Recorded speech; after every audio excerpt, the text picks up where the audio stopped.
बहू कहाँ मर गई? अंदर से आवाज आई। जिंदा हूँ माँ जी। तो फिर मेरी चाय क्यों अभी तक नहीं आई?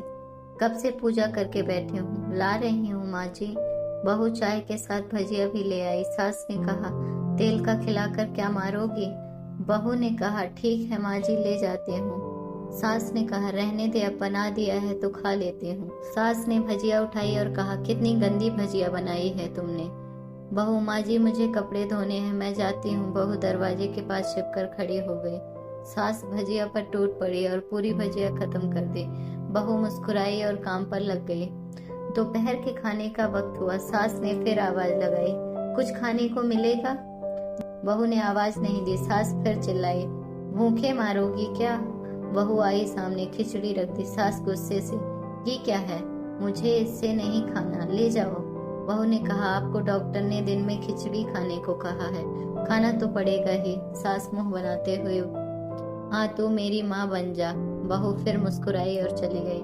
आज इनके घर पूजा थी। बहू सुबह 4 बजे ही उठ गई थी। पहले स्नान किया, फिर फूल लाई, माला बनाई, रसोई साफ की, पकवान और भोज बनाया। सुबह के 10 बज गए। अब सास भी उठ चुकी थी। बहू अब पंडित जी के साथ भगवान के बस तैयार कर रही थी। आज ऑफिस की छुट्टी थी। उनके पति भी घर पर थे। पूजा शुरू हुई। सास चिल्लाती, बहू ये नहीं वो नहीं। बहू दौड़ी दौड़ी आती और सब करती। अब दोपहर के 3 बज गए थे। आरती की तैयारी चल रही थी। पंडित जी ने सबको आरती के लिए बुलाया और सबके हाथों में थाली दी। जैसे ही बहू ने थाली पकड़ी, थाली हाथों से गिर पड़ी। शायद भोज बनाते हुए बहू के हाथों में तेल लगा था, जिसे वो पोंछना भूल गई थी। सारे लोग तरह तरह की बातें करने लगे। कैसी बहू है, कुछ नहीं आता, एक काम भी ठीक से नहीं कर सकती, ना जाने कैसी बहू उठा लाए हैं, एक आरती की थाली भी संभाल नहीं सकी है। उसके पति भी गुस्सा हो गए, पर सास चुप रही, कुछ नहीं कहा, बस यही बोल के छोड़ दिया, सीख रही है, सब सीख जाएगी धीरे धीरे। अब सबको खाना परोसा जाने लगा। बहू दौड़ दौड़ के खाना देती, फिर पानी लाती। करीब 70-80 लोग हो गए थे।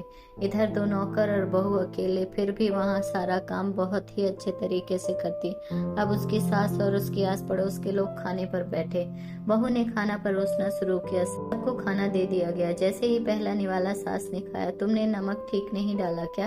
एक काम ठीक से नहीं करती, पता नहीं मेरे बाद कैसे ये घर संभालेगी। आस पड़ोस वालों को तो जानते ही हो ना साहब, वो बस बहाना ढूंढते हैं नुक्स निकालने का। फिर वो सब शुरू हो गए, ऐसा खाना है, ऐसी बहू है, ये वो वगैरह वगैरह। दिन का खाना हो चुका। अब बहू बर्तन साफ करने नौकरों के साथ लग गई।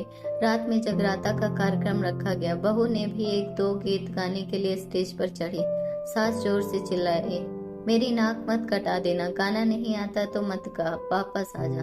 बहू मुस्कुराई और गाने लगी। सबने उसके गाने की तारीफ की, पर सास मुंह फुलाते हुए बोली, इससे अच्छा तो मैं गाती जवानी में, तुझे तो कुछ भी नहीं आता। बहू मुस्कुराई और चली गई। अब रात का खाना खिलाया जा रहा था। उसके पति के ऑफिस के दोस्त साइड में ड्रिंक करने लगे। उसका पति चिल्लाता है, थोड़ा बर्फ लाओ, तो सास चिल्लाती है, यहाँ दाल नहीं है। फिर चिल्लाता है, कोल्ड ड्रिंक नहीं है, पापड़ ले आओ। इधर उधर। आखिर उसके पति की शराब गिर पड़ी उसके एक दोस्त पर और बोतल टूट गई। पति गुस्से में 2 झापड़ अपनी पत्नी को लगाते हुए कहता है, जाहिल कहीं की, देख कर नहीं कर सकती, तुझे इतना भी काम नहीं आता। सारे लोग देखने लगे। उसकी पत्नी रोते हुए कमरे की तरफ दौड़ी। फिर उसके दोस्तों ने कहा, क्या यार, पूरा मूड खराब कर दिया, यहाँ नहीं बुलाया होता, हम कहीं और पार्टी कर लेते। कैसी अनपढ़ गवार बीवी ला रखी है तूने, उसे तो मेहमानों की इज्जत और काम करना तक नहीं आता, तुमने तो हमारी बेइज्जती कर दी। अब आस पड़ोस की औरतों को और बहाना मिल गया। वो कहने लगी, देखो क्या कर दिया तुम्हारी बहू ने, कोई काम की नहीं है। मैं तो कहती हूँ अपने बेटे की दूसरी शादी करा दो, छुटकारा पाओ इस गवार से। सास उठी और अपने बेटे के पास जाकर उसे थप्पड़ मारा और कहा, अरे नालायक, तुमने मेरी बहू को मारा, तेरी हिम्मत कैसे हुई, तेरी टांगे तोड़ दूंगी। उसके बेटे के दोस्त कुछ कहने ही वाले थे कि उसकी माँ ने घूरते हुए कहा, चुप, बिल्कुल चुप, यहाँ दारू पीने आए हो, जबकि पता है कि आज पूजा है और तुम्हें पार्टी करनी है। कैसे संस्कार दिए हैं तुम्हारे माता पिता।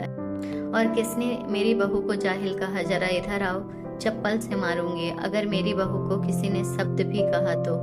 अरे पापी, तूने उस लड़की को बस इसलिए मारा कि तेरी शराब टूट गई, पापी, वो बच्ची सुबह 4 बजे से उठी है, घर का सारा काम कर रही है, ना सुबह से नाश्ता किया ना दिन का खाना खाया, फिर भी हंसते हुए सबकी बातें सुनते हुए, ताने सुनते हुए घर के काम में लगी है। तेरे यार दोस्तों को वो अच्छी नहीं लगी, जूते से मारूंगी तेरे दोस्तों को जो कभी उन्होंने ऐसा कहा तो। उसके यार दोस्त चुपचाप से खिसक लिए। अब सास बहू के कमरे में गई और बहू का हाथ पकड़कर बाहर लाई।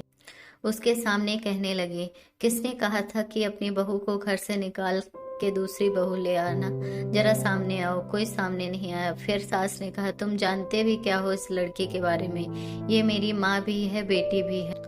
माँ इसलिए मुझे गलत काम करने पर डांटती है और बेटी इसलिए कभी कभी मेरी दिल की भावनाएं समझ जाती है। मेरी दिन रात सेवा करती है, मेरे 1000 ताने सुनती है, पर एक शब्द भी गलत नहीं कहती, ना सामने ना पीठ पीछे। और तुम कहते हो दूसरी बहू ले आऊं?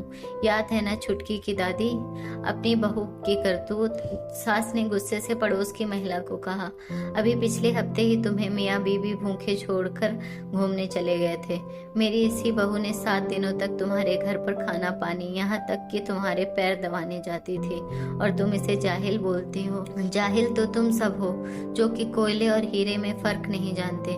अगर मेरी बहू के बारे में किसी ने एक लफ्ज भी बोला तो मुझसे बुरा कोई नहीं होगा, क्योंकि ये मेरी बहू नहीं बेटी है। बहू सिसकियां लेते हुए फिर कमरे में चली गई। सास ने एक प्लेट उठाई और भोजन परोसा, बहू के कमरे में खुद लेकर गई। सास को भोजन लाते देख बहू ने कहा, अरे माँ जी आप क्या कर रही हैं, मैं खुद ले लेती। सास ने इतने प्यार से ताना मारते हुए कहा, डर मत, इसमें जहर नहीं है, मार नहीं डालूंगी तुझे। तुझे नई सास चाहिए होगी, पर मुझे अभी भी तू ही मेरे घर की बहू चाहिए। बहू ने अपनी सास को रोते हुए गले से लगा लिया। सास भी रो दी पहली बार और कहा, चल खाना खा ले।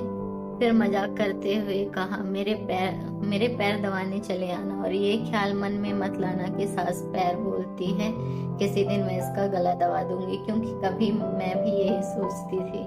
दोनों खूब हंसने लगते हैं। अगर आपको हमारी स्टोरी अच्छी लगी हो तो अपने दोस्तों के साथ भी शेयर कीजिए और कमेंट में जरूर बताइए कि कैसी लगी हमारी ये कहानी।